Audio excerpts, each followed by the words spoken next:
My name is Barbara Rutigliano. I'm 92 years old, and I am going to tell you my background. I lived in two countries under three political systems. I was born in the United States and lived here up to the age of 6. My parents decided to move back to Germany because life had improved in Germany.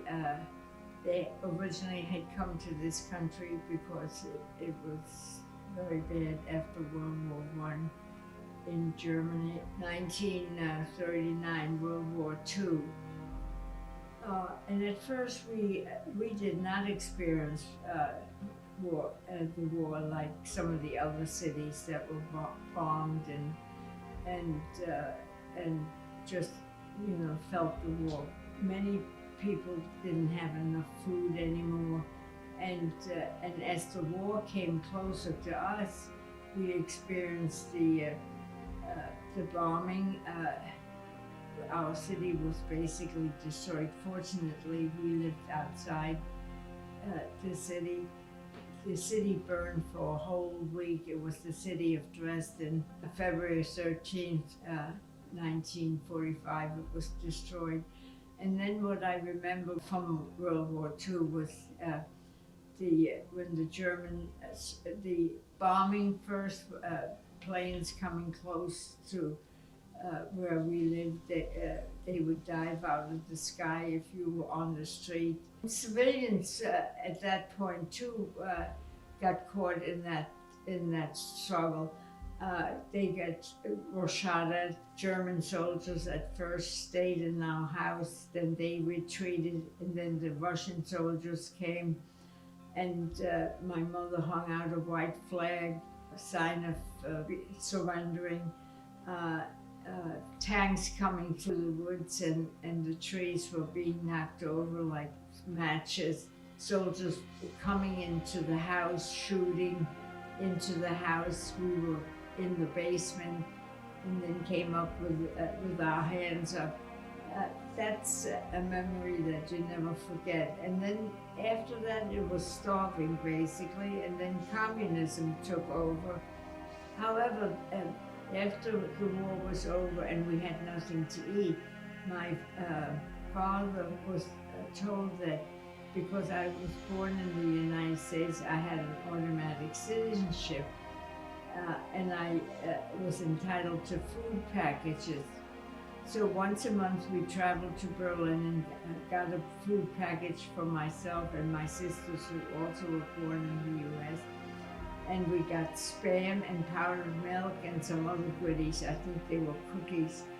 And so it was a wonderful treat. Then my father was told that if you want your daughter to keep the American citizenship, she would have to go back to the US. And at that time, it was an unbelievable gift because there were thousands and thousands of people in refugee camps that had fled Eastern Europe and other parts of the country. So my father got in touch with some friends in the US, and we decided I would go to the US.